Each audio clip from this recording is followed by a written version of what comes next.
हजरात, मैं खालिद नदीम बदायूनी एक गजल के चंद शेर लेकर आपकी खिदमत में हाजिर हूँ।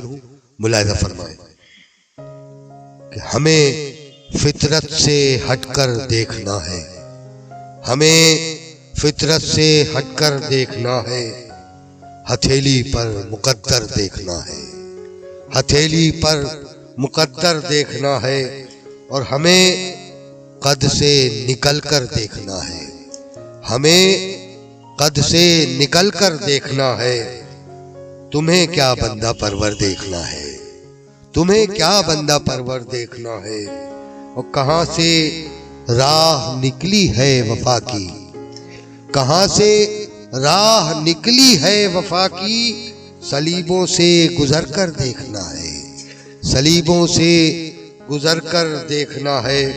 और तकब्बुर की दिलावर कश्तियों को, तकब्बुर की दिलावर कश्तियों को तबाही का समंदर देखना है, तबाही का समंदर देखना है। और शेर मुलाहिजा करें हजरात कि जो सच्ची बात कहता है हमेशा, जो सच्ची बात कहता है हमेशा, उसी शीशे को पत्थर देखना है, उसी शीशे को पत्थर देखना है। और तेरे इकराम बढ़ते जा रहे हैं, तेरे इकराम बढ़ते जा रहे हैं, तुझे भी ऐसे सितमगर देखना है, तुझे भी ऐसे सितमगर देखना है।